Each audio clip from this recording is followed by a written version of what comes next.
And we will get there. I'm sure we Already will. seen it. Already seen it. Well funded. Well funded. Which, like, how do you take offense to that when it's the biggest truth in probably college sports? Like, oh, I'm shocked Phil Knight is funneling money to Oregon's NIL. Like, Yeah. that's fine. That's the way it is now. It would Plus, be really. he had like 3 paragraphs of complimenting every single position before he said that, and I made sure, like, I said that in my tweet, and all these Oregon accounts were like, "Oh, well, they clearly didn't learn their lesson from it." It was like Oklahoma State or something. And it's like, why the hell would Iowa give a shit what any other coach says about Oregon? Yeah, it's fun on Twitter to, as a follower of the Oregon Duck program, to then get on after they've produced the result against Oklahoma State, who, by the way, is, I don't know, the worst. Like, they're down there with Charlotte for the worst college football team this year. Down bad. I'd have to check the ratings, but I could go to Kelly. Do you follow Kelly Ford? I don't think so. He does like analytics. I know for a fact you've seen his stuff. I'm sure it's popped up on my For You page. I mean, I'm surprised by how many people I don't follow, and I still probably see 90% of their tweets because I barely use the following tab. I'm basically all For You tab at this point. Yeah, same. So he's got his own system, and it's not like his system is, Bible, but it's pretty good. Yeah. And he puts a lot of work into it, and it's pretty unbiased, it seems. And so he'll come out every week with a 1 through 136 or whatever it is. Oh, yeah, okay, I've seen this. And it's, he even does like multiple different ratings, like the most deserved, like based on resume, and then his power ratings of like where he actually has them, all this different stuff. And I have to imagine that Oklahoma State is down there. I say this to set the stage for, yeah, we get it. Gundy came out, talked about how they, in a much more direct, aggressive, almost disrespectful way, and talked about their roster, essentially salary cap versus Oklahoma State's. And then they proceeded to beat them 69-3. And then it's fun as an Oregon fan to come out and be like, oh, guess we're hanging 50 on them now this next weekend. And it's like, okay, cool, fun on Twitter to say. Fun idea, fun running theme there. But when Dan Lanning and Oregon step on the field next week, they're not playing the Oklahoma State Cowboys of 2025. This is a different team. Now, is it ever a good idea? I actually considered this. Is it ever a good idea to give somebody bulletin board material, even if it wasn't, the intention? Maybe not. But because this Iowa team is a little bit more formidable, I don't think Phil Parker was doing this. Is there a situation where, like, yeah, you throw them a bone and you just make them focus on that? Like, you try to get them to play out of themselves and, like, do something stupid and get them to play and maybe even call plays emotionally. I don't know if they're playing that kind of game or if it's that deep. I don't believe it is. Phil Parker was just making a comment, but that is going to be the feature of today's podcast. It was the feature of yesterday. Yeah. It was thrown in right at the end of Parker's time, and it's going to be the feature of the next 2 weeks relative to the conversation around this game. I did see an Oregon account, like a popular Oregon account, be like, well, look, now that they said that, they're not going to just throw 2-yard screens. They're going to throw the ball downfield. And I can tell you right now, Xavier Wampa and TJ Hall are saying, please. Yeah. Like, I saw the same tweet. This is a defense who has like 8 turnovers in the last 3 games, and they're actually intercepting passes. I'm very, very interested in this game plan against Oregon. Probably as excited as I've been for any Iowa game plan this season, including the Indiana one, because Phil talked about coverage sacks. You kind of look at this Oregon team, like, this Oregon team is not unbeatable. And that's where people need to kind of relax. And I said before the year, and my message board was all over me, I said it'd be easier to beat Oregon than Penn State if you had to choose one or the other. And that was when Penn State was like the national title favorite. Yeah, right. Yeah, different beast there. I'm sorry. I said Oregon would be tougher to beat than Penn State. I apologize, because of the athleticism that they have and the speed. Like, that's going to be the big deal about this entire equation. And Dante Moore is a stud, but like, they really struggled against Wisconsin. They couldn't run the ball. I mean, they had to run the ball, and Dante Moore missed the second half. He's fine now, obviously. They lost close to Indiana. They beat Penn State in double overtime, and then I think they struggled with another team. Like, they haven't had like that 69-3 4-game blocker. Like, they haven't had that again. So I'm very interested. Yeah, it just simply isn't the type of game where they can, like, Oregon would just decide, which the logic behind that is bad anyway. If Oregon could come in and just decide to run Iowa out of the building, they're probably going to do that. Like, I don't think what's going to make them decide to do that is the opposing DC, excuse me, saying something that like sparks them to be like, oh, we're going to try now. I think Oregon understands what they're up against here. I would guarantee on the inside, they're much more worried about this game than the Oklahoma State game. And there isn't the opportunity to be like, okay, hey, if we get up a bunch of scores, we're just going to keep running it up, because they're just not playing that type of team. This is a different matchup.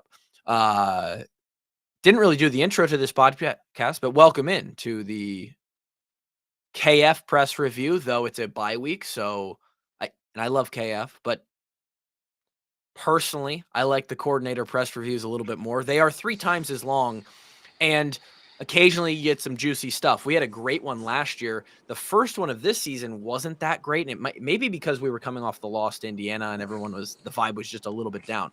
This one was much different. 70 minutes long on YouTube. Highly suggest going and watching that. Spent my morning basically prepping and taking notes. And you got some juicy stuff. Obviously, the well-funded comment, maybe the headliner of that, but you got good stuff from LeVar and Tim Lester as well. And we're happy to be here because of these lovely sponsors, FanDuel and many more. The Swarm, a big one. And the Swarm, I think, is making some moves right now, maybe on the women's basketball front. I'm seeing several popular Twitter accounts talking about the 2 big recruits that they're trying to lock down in Jenica Lewis and Addison Bjorn, and I'm seeing projections to Iowa. I don't know what's going on over there. I know Notre Dame's in the picture, maybe North Carolina and a lot of people are like, I don't know. Maybe McKenna Velichko doing her own recruiting, maybe swaying some opinions. Are we leaning towards, hey, maybe we could get these other 2? I mean, I think they get one of them for sure. I think if you get both of them, I think you're looking at a top 5 class. I think you're looking at the best class that's ever come through Iowa women's basketball. Yeah. I mean, that seriously is the level it's going to be at. I think Jenica is down to Notre Dame and Iowa from what I'm hearing, but I still think there's an outside shot with maybe, TCU still in that equation. I'm waiting for the post-visit high to come down before I put in my projection. Because, yes, I know Iowa's the last visit, but, like, Tyler, I know you don't follow, like, recruiting super in depth, but you get tea leaves here and there. Mm-hmm. I never try to be too quick to give my analysis, because somebody could be feeling so good about a school, then 48 hours later, they're like, was it really that great? And I'm not saying that happened here in this situation. It doesn't matter if it's going to Iowa, going to Notre Dame, going to Alabama. You have to wait to see how everything kind of processes, right? I mean, I think Iowa has a very good shot. Jenica Lewis, I think they did all the right things. I think she would play really well alongside Velichko.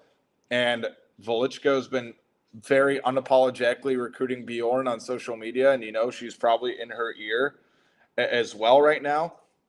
If you get all 3 of them, I think you're looking at a special class. But I think Kansas is also going to be involved with Bjorn as well. I think there's a little maybe hometown pull there, but I think it's going to come down to the wire. I think we're going to have an answer here, at least for one of the 2, sometime in the next 2 weeks. Wow. That's fun. Days right around the corner. And and I brought that up because the Swarm is one of our sponsors, and they're a big part of this. So donate to the Swarm. They are putting in the work on that side of things, and they're putting in the work. I'm sure they are a factor in some other recruiting news on the football side of things as well. All of a sudden, you got a couple of players who just decommit to the schools that they're committed to after a visit to Iowa. One of them being this, what's his last name? Bessinger, quarterback, 4-star out of. Saw that happen. So interesting stuff. The Swarm and the boys might be working on the backside there. Who knows? We'll get to our other sponsors here in a little bit. Can't wait to talk about the quarterback battle and what Iowa's going to do after the season. Like, I hate to project and look that far ahead, but like, dude, it's going to be one of the more intriguing battles, I think, that I've had since I started covering this team 8 years ago. And what's exciting about it is that it's a battle where you feel like, as a Hawkeye fan, from what you've seen and what you've heard, that whoever you get out of that as a product is someone has earned it and is like a good option versus, oh man, we got two like pretty average options here. Who's going to win this? Like, who's going to win this mid off between these two quarterbacks we have? That's what we were going through for 2-3 years there. Now it feels like, hey, there's exciting times ahead at the quarterback position. And Lester, who we got to hear from, and we'll go over some of his notes. He went last in this press conference. He is a big part of that. And there's several stuff I wrote down, notes I wrote down as to kind of why it just speaks to why he's doing so well. But we'll go front to back. Parker, we led the show off with, and I don't know outside of that if we got a whole lot from him. I do think that he talked about Lutmer and how I think if you're a high school recruit, like, you go out for other sports. Because I've heard, like, in the last 3 weeks, like, the first thing Coach Parker said is, well, when you see a guy like him, you look for exactly what he was. You know, he played other sports in high school. He's talking about his vision, how he sees things before other people. Obviously, a huge pick six this past weekend against the Gophers. Thought he was getting tackled to 5. I'm not gonna lie. I know. Thought it was 3 weeks in a row where they get tackled to 1. He got it in there, and kid. He's gonna have a legitimate decision to make next season if he wants to come back for another year or not. And I know it's so far out there, but like, I think TJ Hall's been spectacular this season. Like, really, really, really good. Right? There is a case that Lutmer's been the most important part of this defense this year. And I could not imagine myself saying that at the beginning of the season. Like, that's a dude that's just, I don't want to say Cooper DeJean light, because I think that doesn't. But he is though. Like, that's. But like, there's a lot of similar traits.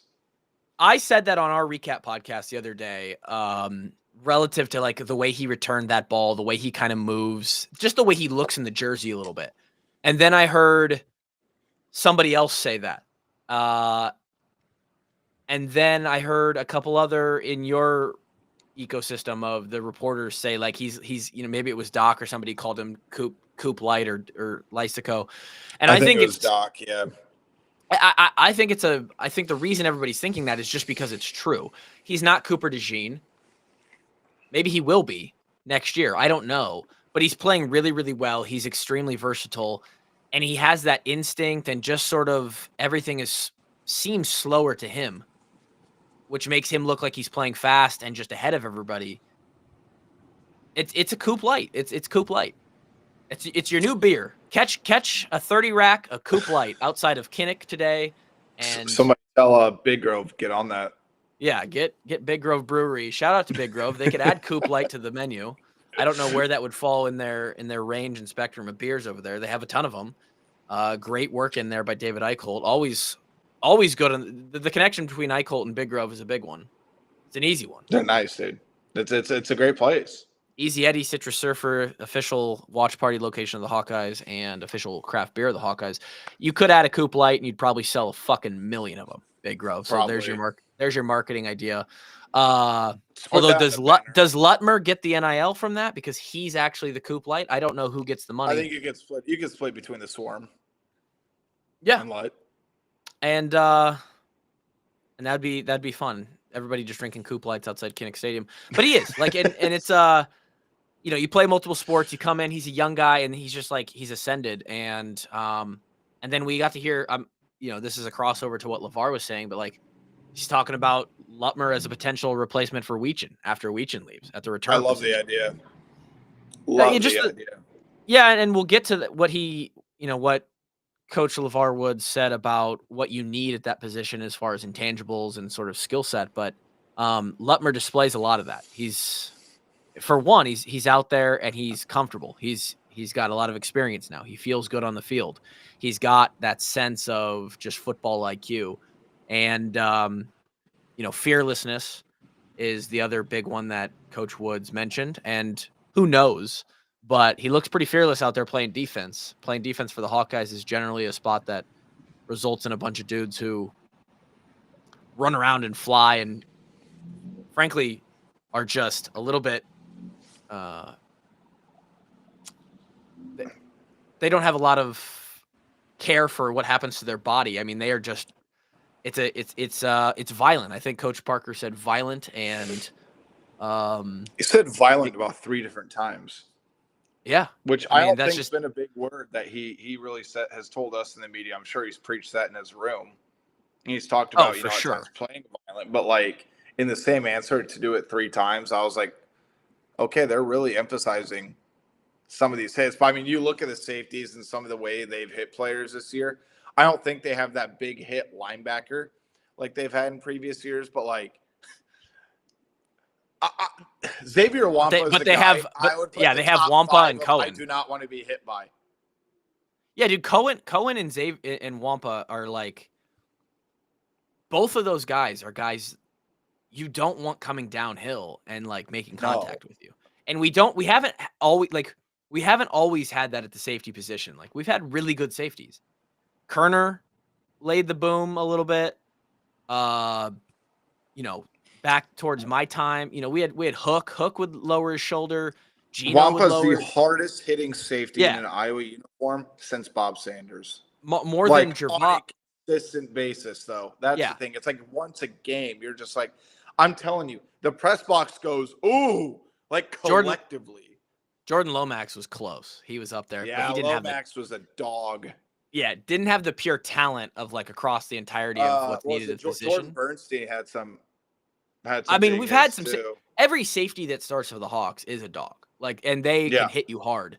Wampa's elevated to another level in this midseason, and Cohen is just built like a truck. Like, he's strong. Poor Minnesota receiver found that one out. I know we don't want to go deep down this rabbit hole. I have a theory on what happened, but I would like to hear it from you. I know we don't need to go 5 minutes on it, but like, I'm curious what your thought process was about everything that happened, because the people who say Cohen's a dirty player, everything, like, and I get it. Like, if you're an outsider, you're not paying attention to Cohen Entringer, but like, as somebody who's gotten to know Cohen over the last few years, like, he is genuinely like one of the nicest, most polite, good dudes I've come across. Like, he is a fantastic human being. Yeah. So front to back, what I thought during that play was, at first, I thought from the side angle, I actually thought that. Was it Lutmer who hit the guy who actually caught the ball? I think everybody in the press box thought they were calling it on him too. Yeah, I thought it was on him. And from the angle that we had on the side, you couldn't tell if he made contact with his head. It just looked very forceful upper body. And I was like, initial thought is immediately like, fuck, dude, are we going to lose Lutmer for Oregon? To Oregon. Like, that would have been killer. And I'm like, God, it looks close, but I think we might be okay. Then they go to the back view, and you see Cohen and the guy that he hit come into play. And I'm like, oh my God, what is Cohen doing? It looks dirty. It looks completely unnecessary. And then you watch it another time and you know who Cohen is, just like you said. In interviews, just the reputation that he has. He was sent to Big Ten Media Days as one of the few guys who gets to go represent the team. He's a cat. Like, this is a guy he's not that. A captain for the University of Iowa does not hold the same kind of character as somebody who intentionally, maliciously lays down that hit. And so, of course, the outside isn't going to know that. But on the inside, if you know the player and you know the team, and then you see the situation, you have to look for a few more context clues. So then you watch it from behind again, and you see Cohen sees the ball start to be thrown. He sees 2 crossing receivers, he's the one who has a play on the back guy, and I think he thought it was going to that back receiver. And in his mind, he was going to time that up where the ball and him got to the receiver at the same time, and he was going to make a great play on it.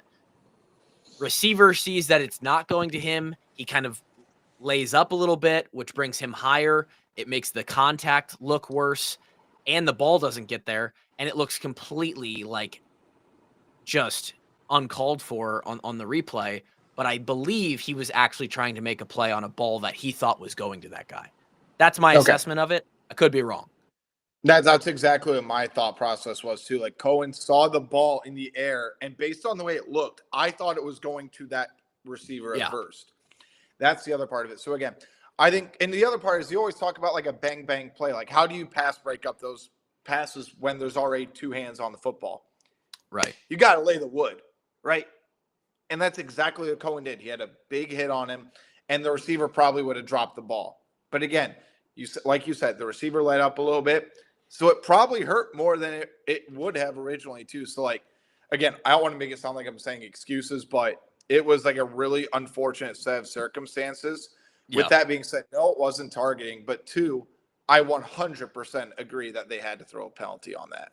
But if I'm Phil Parker, I'm not going to sit there and get pissed at Cohen when they rewatch it because it's like, no, that's exactly what they teach you. Yeah, what you tell him is, you got to be careful and like just be smart versus you're berating him for making a bad play because correct. I mean, he's an older guy, he's a veteran, he's one of the studs. Like Coach Parker, that's just not the coaching that ends up happening there. But back to the safeties, man, like the way that they're playing. I think about Cam Chancellor as like the scariest safety that's maybe ever played, like size wise. I pulled it up. He was 6'3", 230. And I mean, you could play linebacker at that weight. Probably not anymore in the NFL. You probably got to be a little heavier than that. And I don't think that I know that Cohen and Wampa aren't that big, but they play that way at the college level. Like, and they are scary, but they can also run with these guys. So, back to that Oregon account that tweeted like, "Oh, I was worried we were going to get 2-yard screens and a really conservative game plan. Now I feel like they maybe take a shot downfield." I think you're right on the same path there. It's like, the Doughboys are hoping you take a shot, brother. Like, bring it. TJ Hall's barely gotten any shots at him this year. Like, that's why he just got his first pick despite playing like an all-conference corner thus far. What is scary is the speed that our Oregon has. You always worry about that speed. Oh, yeah. So when they go to take a shot, everybody in the stadium – and everybody on that sideline is still going to hold their breath like, oh, my God, are they going to run behind us? But our DBs are pretty good. Our defense is rolling pretty good right now. Dante Moore is also projected top 5 pick right now. He's a good player. Last couple of mock drafts. Like he's a great player. Hell of a fast as hell. I will say this.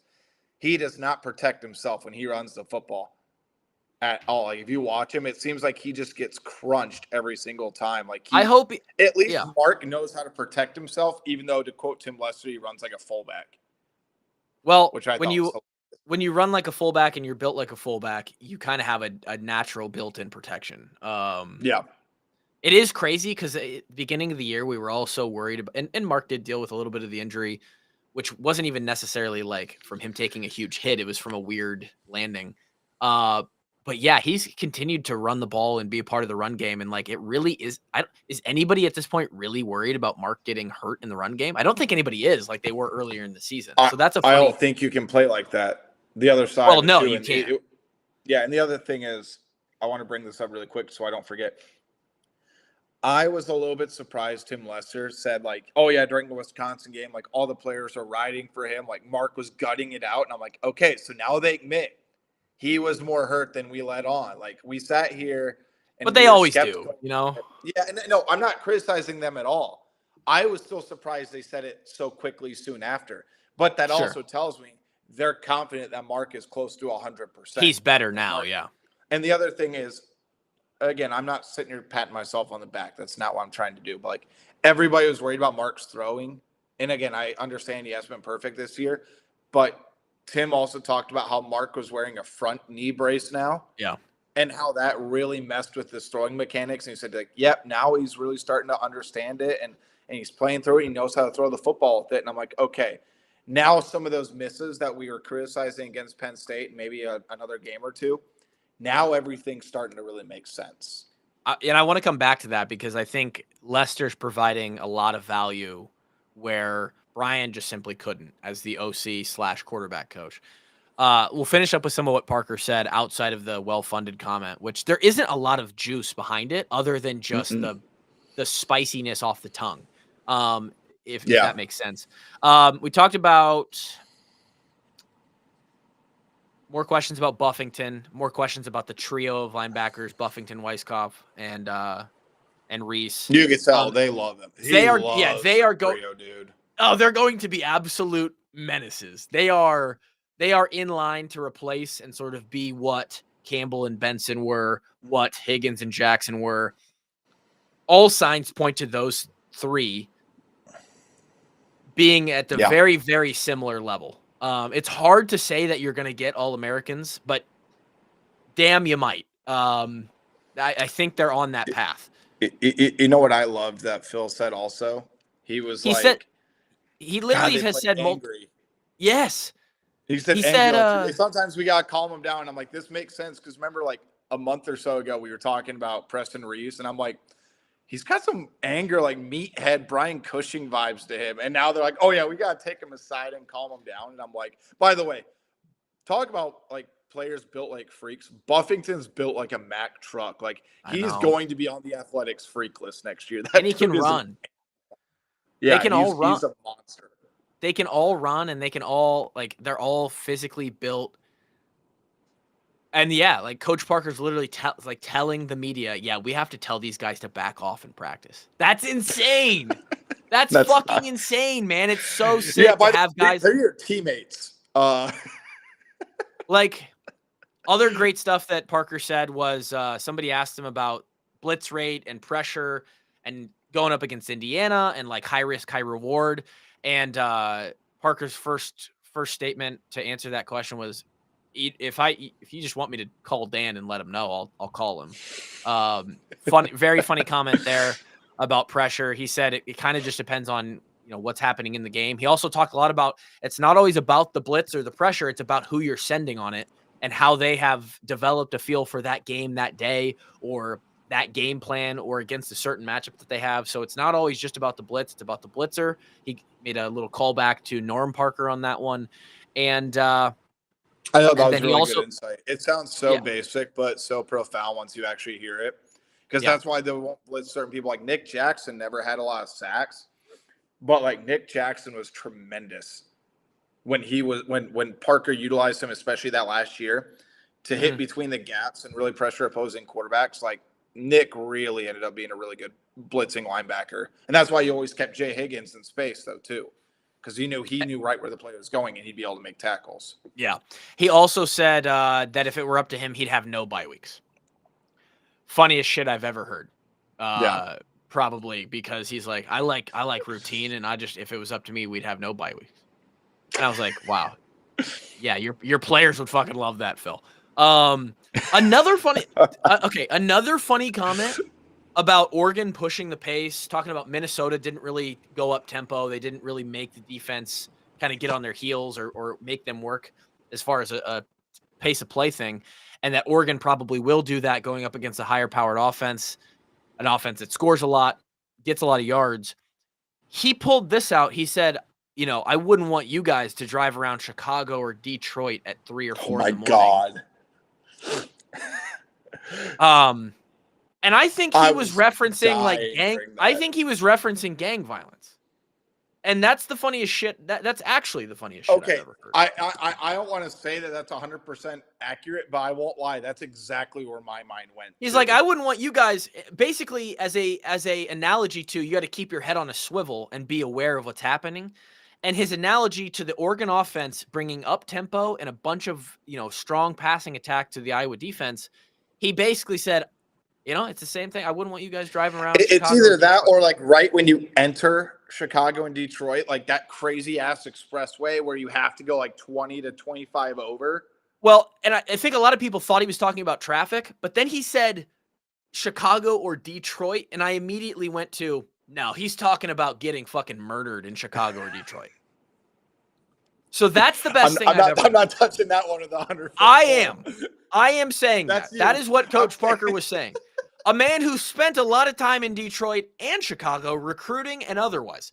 So that's what he said. Go watch the press conference. You tell me what he was saying. That's funny stuff that I like to pull. We'll move on. That's what he was saying. LeVar Woods stepped to the podium second. Somebody earlier in here asked, like, can we explain the nice to meet you interactions with LeVar and the reporters? That's just LeVar being personable. He likes to make a point of like addressing each person, and he's actually being a smart ass because a couple of years ago we didn't they weren't streaming all the YouTube lives because now we'd have to shout over each other to get questions, but now we go in order, and I love that actually because it's so much more relaxed for everybody. Because I don't like cutting people off. I don't like people cutting me off. But it's the smart ass thing to him. That's why when I ask him my question, Tyler, I'm like, oh, yeah, I'm new here, by the way. Nice to meet you, LeVar. So I mean, he's being a smart ass, but that's who LeVar is in the most lovable way.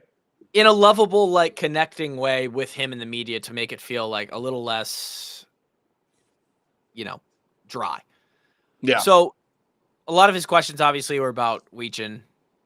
How do you develop guys like that? How do you all this stuff? And he talked about how Weechin's really developed that. He was a guy who was going 100 miles per hour in a lot of different directions and never the right direction. And now he's just, and I love this quote. There's 3 types of people. There's people who are interested, there's people who are committed, and there's people who are obsessed. And Weechin has become someone who is obsessed with the craft of returning punts and kicks. And he's looking for every single kind of way to gain an edge, get a little bit of insight here, study an opposing kick return here. He's doing, he has dedicated his life essentially. And oh, by the way, he's also becoming a pretty elite receiver in certain spots with the offense as well. And that's really fun to hear. The fact that he's the best returner in the country. And that's and I'll fight tooth and nail on it. He should be on the wall next after this season. Because I know there's a couple other good returners, but I think Weechin's going to house another one this year too. He's going to break Tim DeWhite's record. I will be surprised if he doesn't. He also mentioned how Desmond's been around the program a lot recently, and Desmond was another one of those guys. Didn't have the straightaway speed that Weechin has or some of the other guys we've had, but Desmond had, and I'll argue this, more than or just as much as anybody else in the program has ever had of that football IQ, the innate feeling of just he knows where people are going. He can get people to lean. He can always make 1 or 2 guys miss. Desmond had that. Go watch Desmond's not exciting punt returns. The first and second guy never tackled him. He was just consistent. You knew what you were getting. You were getting 10 to 20 yards. He'd rarely ever break away, but he couldn't run away from anybody. But position. No, exactly. Yeah. By the way, what's crazy about Weechin is that punt return that he had. You realize he got 3 yards from his original spot, and the whole crowd already was like, "Whoa!" Because they saw he had a little bit of open space. And by the way, shout out KJ Parker. Took us 5 minutes in the press box to figure out what that was. But for a guy who was getting rotational snaps at wide receiver, just step into that room. And by the way, LeVar basically said, what I got from it, and LeVar's coaching style better than I do, when he said he got a tongue lashing. To me, he got MF'd probably for messing up a couple of times. And then KJ went out there and corrected it and made 2 big plays because he damn near blocked the punt on the previous return too, when the one they shanked for 13 yards too. Yeah, the punter had a tough day. Minnesota's special teams are awful. Caden's doing amazing things. The punt return team's doing amazing things. When the punter gives you a 35-yarder with very low hang time, it makes it a lot easier. He's housing there's a lot of factors that go into that. And then as far as the position goes, he talked about KJ Parker as another possible replacement. Parker, Lutmer, because they're going to have to replace this guy. I do think, and I think at some point we mentioned this, or they talked about this with Weechin at the beginning of the year, that he has another year to use if he wanted to use it. I thought it was if the 5-for-5 came in. Either that or if they don't count the JUCO years anymore. I'm going to need to do a double I'm take pretty on sure that. I'm pretty sure there's something there. I I also don't think he'll know leave. if the rule would be passed enough. Okay. It like passed quick enough. So when Sure. it was being enacted, I think that would be passed this year. But that's just my baseline level knowledge. I would need to go back into that. Sam, shout out to you in the comments. Love you doing the God's work. It says, don't forget to hit the like button. I agree. All 91 people in here, it tells me, please hit the like button right now.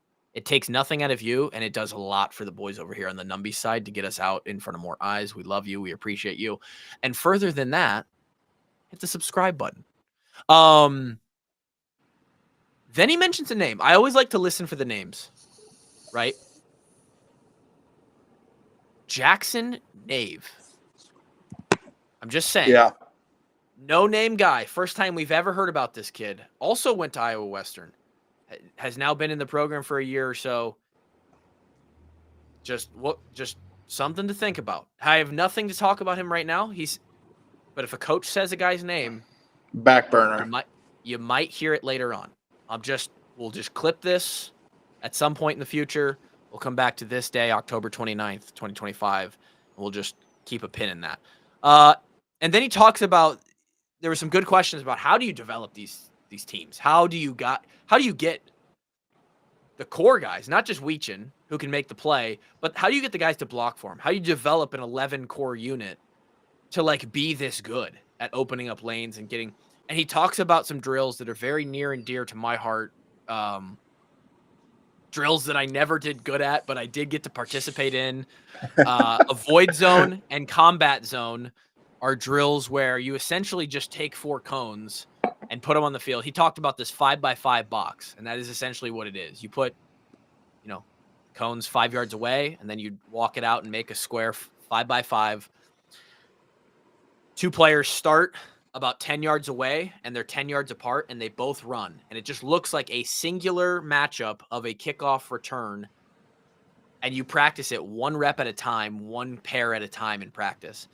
And sometimes it's avoid, and that guy who's simulating the kickoff team, his job is to avoid the guy within that 5-yard box. You can't go outside the box, but you have to avoid him. Other times it's combat. And combat is a fucking nice way of saying you are to run through that guy. And he talked about several NFL vets who have reached out. And we've talked about this on the podcast, the James Morris episode, when I put James Morris on blast because Kirksey ran through him.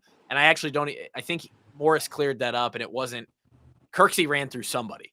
And there are plenty of NFL starters, guys who have done this drill, who have been made to look a fool because this is a very, very hard drill, especially if you're a young guy. And that drill in itself is quite literally where they breed the guys that they can then put on the field. And each of the 10 guys then does his individual job, and it comes together as a puzzle that's perfectly pieced together. And that's how it works. And I'm led to believe that we are so good at special teams because there is nobody else like Coach Woods and Coach Wallace who demonstrate and put urgency behind the importance of special teams and these units in the meeting room. They communicate what is to happen from in the meeting room on the field. They then take it to the field, they execute, and then they use that to put the units together. And that's how it's done. That's how the best special teams, there is no better special teams all around than Iowa City. And it's been that way basically since I left. It's been a decade long, and really, really fun answer there. A little bit of insight into how they do it drill-wise, and they're killing. I would also throw in the culture. I mean, the culture of Iowa and what LeVar Woods has created and Kirk Ferentz, as far as like you are valued on special teams. And honestly, yep, I would throw Iowa Hawkeye fans in that category because they celebrate special teams more than any other fan base I've ever seen. So again, I'm not going to say it's a pride thing a little bit, but like, I mean, how many guys have made names off of just playing special teams for Iowa for 4 years and have made significant impacts? I mean, think about like what Henry Marquez. Think about all the Iowa kickers. Think about, obviously, the gunners. I mean, Terry Roberts, when Terry Roberts was at Iowa, he didn't get on the field as a corner as much as he liked, but he was one of the best gunners in the country. What Cooper DeJean did on special teams, not just as a returner, but as a gunner. Think about Torrey Taylor. Think about Donahue. Think about like all these other guys. Like, it's just the culture of what Iowa has created and how they are valued, and they preach that from day one, and that's how they buy in. On top of that, how many countless examples do you have of players that start on special teams and then get a play on offense or defense because the coaches see that they put effort into special teams? And that is the biggest one. The relay of, hey, there is a blueprint of how you do this. Correct. The first day that the first clip that gets shown every single year, it could be different. There's several of them in this reel. It's probably up to like 10 or 12 clips now. But the first one that we always got shown was Bob Sanders flying downfield and breaking a punt returner's leg as a gunner. And everybody knows what Bob Sanders turned into as a safety, both at the collegiate and NFL level. And then they stand up there and they tell you, listen here, you very green motherfuckers. And Wallace might actually use those words. Oh, 100% he would. If you want to succeed and find playing time at the position that's next to your name on the roster, go be an absolute terrorizer on special teams, and you will find a way onto the field on offense or defense. They see it happen. They see older guys every single year who have run that path from special teams guy to, Wampa early on his career. Lutmer still playing special teams. LeVar mentioned it. Plenty of these guys. Why do casual Iowa fans, outside of the fact that kids from Iowa, why do casual Iowa fans know who Preston Reese is? Exactly. And so they see it play out. They have proof of it. And so it becomes cyclical. They believe in it. It's not bullshit. The coaches aren't telling them a lie. They believe, and this goes just into being a great coach and connecting with your players and knowing that they're not BSing you anyway. But they now see coaches telling me if I give a full effort and make plays on special teams, I will eventually see the field, and then it happens. And it's like, okay, I see it. Now I believe it. Now I do it. The younger guys follow the older guys. It becomes a theme. It becomes consistency year after year after year. Now you have a decade, 2 decades worth of clips and stories of, hey, here's the path. If you just take this path, it'll happen. Just trust yourself and keep putting in work. And it's become such a and special teams, and we've still been a little shaky with some kicks here and there. We talked about Dakin a little bit in there as well. It's been we're top 10 in special teams. If you found a way to like put a metric on that total unit every single year, and it's such a positive for the Hawkeyes. Well, I think the last 3 weeks they've taken significant steps forward. Obviously, see a little bit more consistency from Stevens. But I also think Stevens hitting that mid 40-yard field goal is huge for his confidence. I mean, it's especially moving toward the last few games of the season. The other thing I would mention too, Tyler, is the special teams. The way we broke that down, I would also throw in, why do you think Iowa gets so many preferred walk-ons and high caliber walk-ons? Yep, it's because they see a pathway to getting a scholarship and being on the field. How about DJ Vonneman? Like, I still think Vonneman could be a good tight end, but people need to realize this is a quarterback in high school who put on 35 pounds and now got thrust into being tight end 1 essentially because of injuries. He's still like a redshirt freshman. He's a guy who got put on scholarship this year. Right? That is crazy. How many times over the years have you seen preferred walk-ons get turned to scholarships and stuff? It's time and time and time again. So again, it's all wrapped in the unique culture that Iowa has built. And I do think it's just, and again, I'm not going to say it's better than everybody else or anything like that, but like, that's what makes Iowa, Iowa. You have a right to. You've been a part of it, right? I would throw it in. You could push that against anyone. I think it's one of the more unique ones in college football. I mean, if you want to get technical about it, you could throw in the walk-on. Like, again, big Nebraska guy here. Everybody knows that. But like, how many times do you hear about like the 90s, like all the walk-ons from Nebraska people, all the 2000s, all the in-state kids going to Nebraska doing similar things? Like, it has happened a lot. Well, and it's a people ask the question, and the answer is so obvious. It's like how does Nebraska, how does Iowa find how do they find these guys every year? It's like because they give them an opportunity and the kids see that. Yeah. And so the kids come. If you build it, they will come. And Iowa's built that culture around it. And so yeah, they get those kids who eventually are going to play out as success stories in that.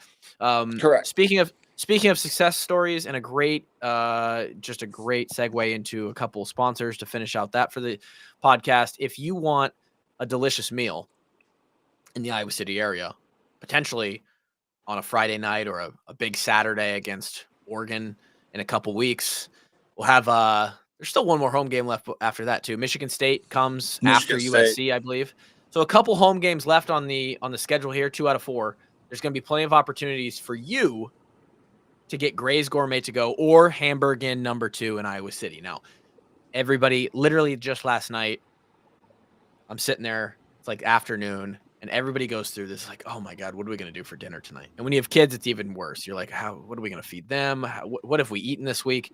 Gray's, I'm using the Grays as the example here. They're your easy ticket out. You're never going to go wrong. Anything you order on the menu is going to be delicious, and it's going to be something different than your normal, oh, let's just do pizza night. If you're going to do pizza, go do sourdough pizza. They do it different there. Add a few lips onto the menu, onto the order. Add 50 or 100 lips to your tailgate on Saturday. That's all I'm saying. That's all I'm saying. And the pie shakes, we had a lot of people like the callback to my high school days when we used to go get free milkshakes at Made Right. Not a sponsor, should be. After wins at Marshalltown High School, and the fact that maybe the boys at Iowa should get a nice pie shake after every big win in Iowa City. I think Hamburg Inn could do a lot of great NIL deals there. Dunker, Lojo, the offensive line should have a pancake NIL deal with Hamburg Inn, and I don't see why that wouldn't happen. Again, free marketing advice for everybody out there. It just seems like that would be. Can you imagine every time they got a pancake that there was like a 10% off at Hamburg Inn? Like it would be so. It would just fit. Every time Jones, they get a pancake, Bud, they'll be giving away pancakes for free. Hey, people will be flooding the doors of the Hamburg Inn, trying to sit down at that beautiful little diner, have themselves a delicious breakfast. You can get that day after. Sunday is really good for that. Well, Sunday breakfast at the Hamburg Inn. We're gonna move on. Lester was last on the podium, and he's just fun to listen to, man. There's just a lot of good stuff. He's got so much energy. He does. My favorite part of the discussion, and maybe we'll end with that, was him talking about the script and how he builds that out. But we talked about something earlier in the show with Mark and how he's wearing the brace and his throws have been a little bit off. And I think it's very underrated that there's little intricacies that, hey, I have a tweak here, I have a brace on this leg, I have this, I have that, and they affect the throws ever so slightly. And having a quarterback, a former quarterback, and a guy like Tim Lester as a quarterback coach, his ability to, on the spot, week by week, ebb and flow with the quarterback and help them figure out how to get back to accuracy, how to get his throw back to being on target. Very undervalued. I don't think we're talking about that enough, about what he can do just for the quarterback position, the mindset, how to work out of that. And I think he alluded to a little bit of that conversation and that relationship with him and Mark and how they've been working on that since they had the brace, since the injury. And it's just really important because I think his confidence in Mark is extremely high and Mark's confidence back in him is extremely high. Don't know if we've had that in the past. Obviously, Mark's talent level is just higher, but it felt really important that he is just higher. Like, I mean, I love when Lester is like, he knows exactly what he screws up on. He'll like tell me in the headset and I'm just like, yep. He goes like, I'm not, if he knows, like, I thought that was really unique too. I also loved that he gave some insight into Mark's ability to the trust that Lester has in Mark to adjust on the fly. He gets fucking hyped. He was staring down number 3 from Minnesota, checks out of the play, checks back into it, checks back out of it, checks into it. And they're like staring at each other like, what are you going to do? What are you going to do? What are you going to do? And that ended up being the right call. Like I love that. And I just love that you look at what happened last year with any quarterback that played. Like the fact that Iowa never checked out of whatever play was called is so asinine. And we haven't done it for a long time. So mind-boggling. Might I add, the official stat finally got updated. I ranted about this last week. I'm going to do it. I'm so damn tired of people like dogging on Iowa's offense at this point. It just shows how stupid all these national ass narratives are. Iowa's number 52 in scoring offense. Better than average. Almost in the top 50. They're 1 point away from being in the top 50. I'm not kidding you. 1 total point, not 1 whole point average. 1 point. If Iowa piles on Wisconsin like they should have, if they pile on Minnesota like they should have, in my opinion, they're probably in the top 40 to 35 like scoring offenses in college football right now. Yeah. They got to throw the ball better. I get that. But I do think it was a big deal. They actually threw past Reese Vanderzee, and he threw up one up for grabs, and Vanderzee came down with it. I thought that was a step in the right direction. I thought that showed, hey, look, I trust this receiver. I as in Mark, right? The other thing that I'd like to say is they were close on Seth Anderson's 36-yarder. I do think Seth Anderson pulled up a little bit on that route. I actually thought that was a great throw by Mark. I don't know if Seth was a little bit slow getting out of his route or on the cutback, but he had some space to do that. But, dude, like the amount – and I get it. National people have such a tough time. I'm not trying to dog on them for everything because I don't know if I could do what they do just in terms of keeping up. Like, it's so damn lazy at this point to sit there and take pot shots at Iowa's offense. It's not the same. It's not the same. And the other thing is what we're going to talk about next week, Tyler, is Iowa's running attack versus Oregon's rushing defense, because right now I think Iowa's going to be able to run the ball against Oregon. I really do. I really, really do. Rant over. Go ahead. Don't get me excited now, because the hype with this bye week building over 13 days instead of 6 days, it's almost like too much. It's like, yeah, people are gonna go freaking ballistic. Well, the other thing is, I don't want to get graphic here. Fans want 2:30. Iowa should want an 11 a.m. kick. Every Iowa fan should want an 11 a.m. kick.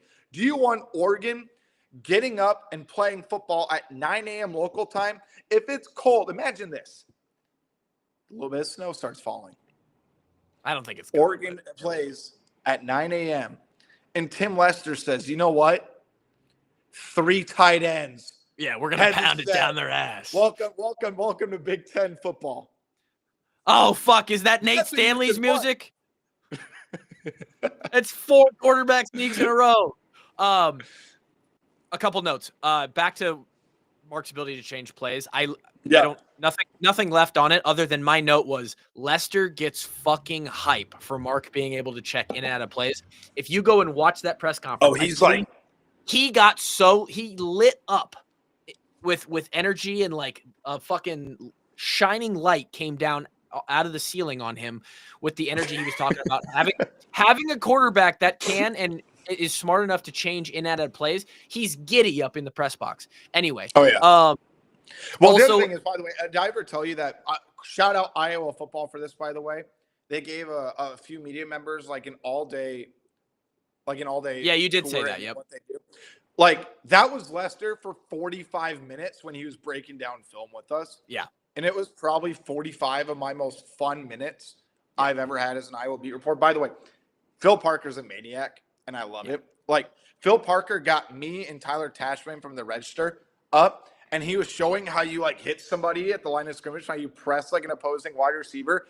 And shout out Tyler Tashman, by the way. He was, like, 35 days post-ACL surgery, and Phil's just, like, bullying him. And I'm like, oh, my God. I'm like, Tyler, please let me take your place. He goes, I'll be fine. And I'm like, holy shit. Phil, like, that's incredible. Oh, my God. It was so funny, though, dude. But, like, I imagine Lester being that way every single time he breaks on film with every one of his players. Like, that's exactly who that guy is. The note on Reese was, like, they truly, the way, again, you have to go back and listen to Lester answer the question specifically, but they truly see RVZ as, like, a guy who is a throw it up to him guy.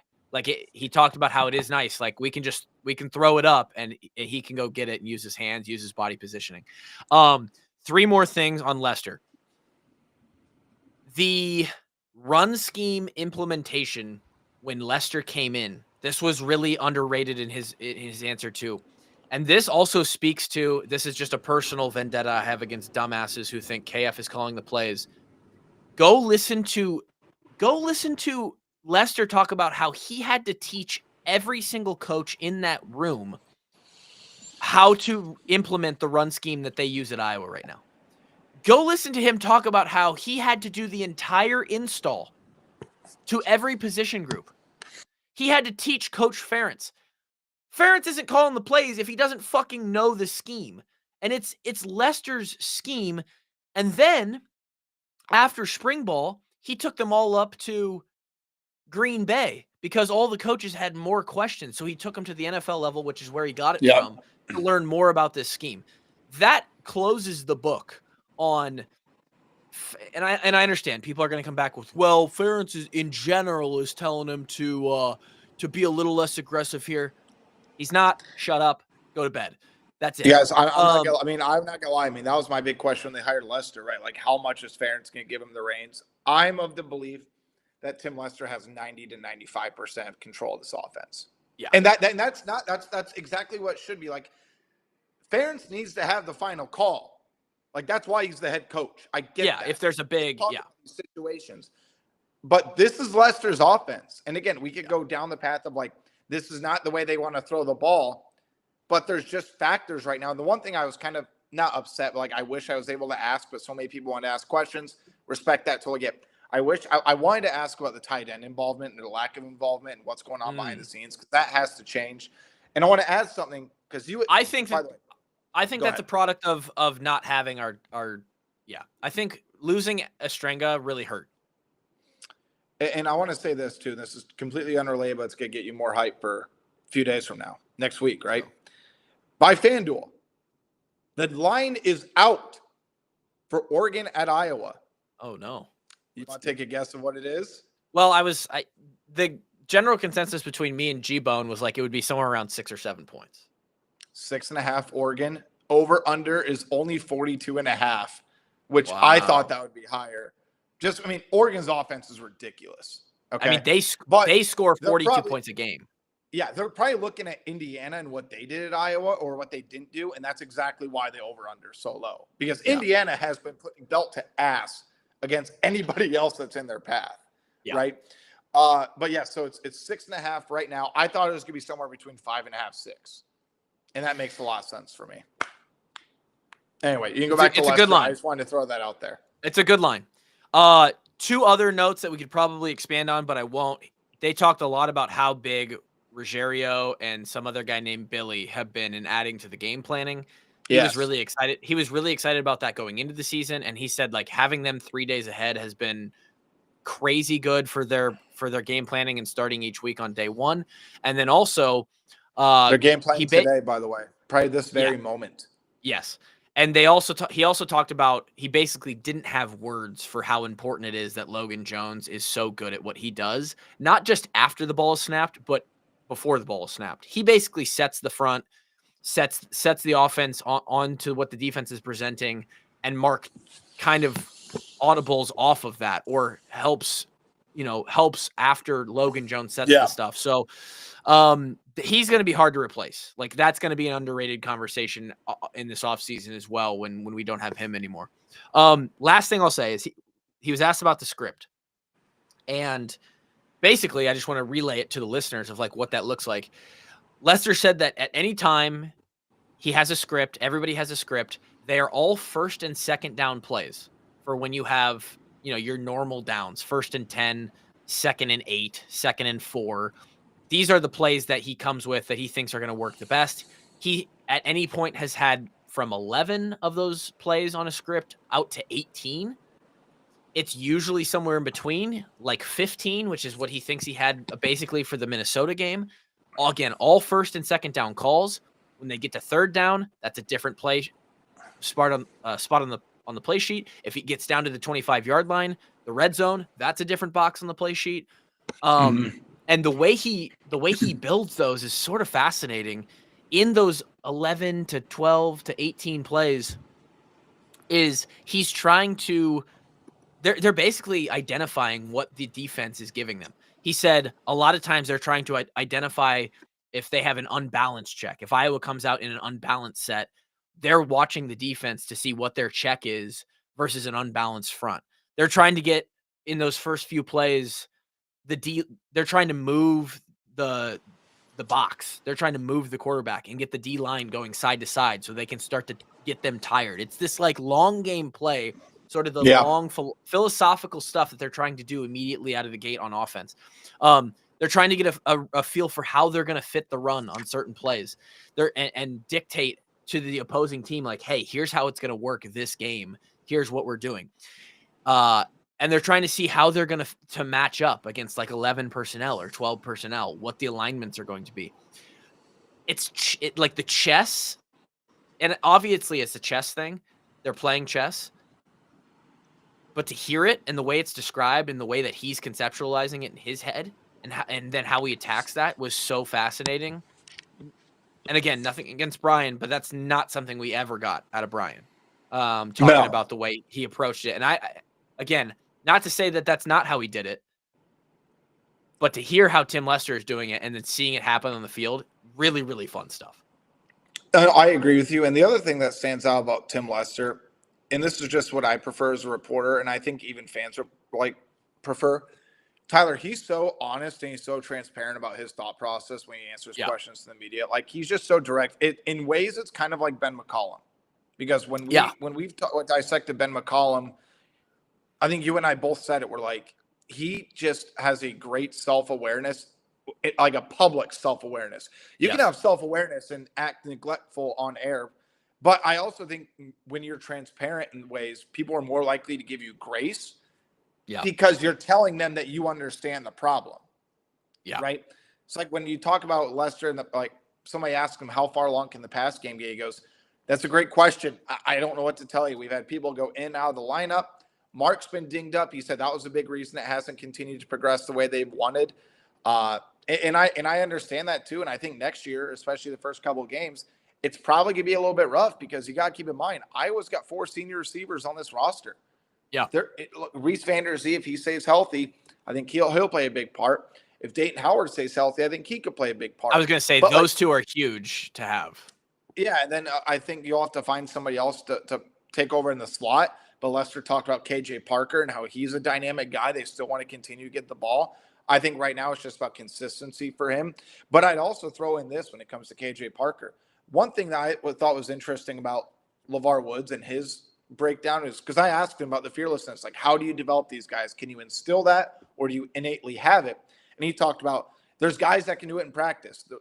They'll put ball on the jug machine, they'll have offensive linemen. Everybody goes crazy. LeVar, look, I can do this. They put him out in a crowd during fall camp, the fall practice, the spring practice, and they suck. And they're like, all right, you're not doing it anymore. Because once you get the crowd around you, it changes things. So is it a thing with KJ Parker and these younger receivers where, you know what, maybe they are tearing it up in practice.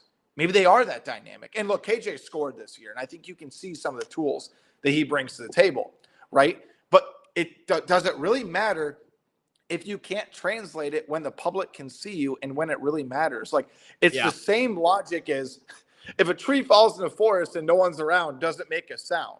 Right. I wish I could tell them the truth, but you don't see it. And that's why when you're a former player or if you're a coach, you're being honest in your assessment. But everybody else is looking at you like, what are you talking about? Like, oh, it's just a gimmick. They practice well, but they can't do it in a game. Yeah. I wish there was a way to demonstrate the difficulty of returning. I really do. Because I've been on one of the hardest things in football, in my opinion. Yeah. During those fun, like, fuck around sessions in practice, I've been on the other side. Like, we had the specialists controlled the jugs machine. That was our toy. Like, it was just inside with us. So we got to be on that whenever we wanted to. I've been on the other side of those jugs machines when it launches it into the stratosphere and then it comes down out of the sky and you're trying to catch a nuke. You add the element of, oh, now the team's watching. Now the fans are watching. It matters. A team is bearing down on you. I know exactly what it takes for those guys to do that. I saw multiple of my teammates do it year after year. I'm still just ultra impressed by how well Weechin does it, and it's just so fun to watch. I'm going to let this guy go. Eickholt comes and gives us his time every single week, and we appreciate it. Thank you, everyone, to join the live today. Really, really great press conference. Again, 69 minutes, nice, Nice. of beautiful content from the coordinators. I suggest you go watch it yourself. I It was does gonna not double get down. If you want to learn more about offensive football, especially Yeah. and again, that's no shot. Like LeVar was really good in it. Phil keeps it pretty media friendly, and I understand that. Yeah. Go look at Tim Lester if you want to learn more about offense. And by Other the than way, I finally asked him on the side. I wanted to add this too, because we talked about that great fake they had on that game-sealing third down conversion against Penn State, right? I finally learned Kamari Moulton knew it was a fake. Mark probably said something to him. Mark said something to him, I think, right before the ball was snapped, because I sat there and I'm like, Tim, I've been racking my brain about this for a week. I'm like, Mark said only you and him knew it. How did Kamari just not rip the ball out of like Mark's hand? And how is that not a fumble risk? He said, oh, right before he found out. And I'm like, okay, that makes a lot of sense. Because I was also asking him, like, were the offensive linemen looking on the ground for the football when they realized Kamari didn't have it? Yeah. Yeah, no, it's fun stuff, and it's worth your time if you can manage it. Thank you, everybody who's listening. I don't know if you've listened to this before Wednesday evening, if we're going to have a Wednesday show tonight. It might be a short one. It might feature Josie Jewell. He said he was going to come on, but he also said that his bedtime is 9 o'clock and that he has slow pitch softball. We're trying to get him on. He's being a pussy. I'm going to try and sucker him in. We'll see what happens tonight. Otherwise, enjoy the David Eickholt podcast for this week, and we will see you guys for a Sunday night episode recapping the weekend of college football and starting to get into next week.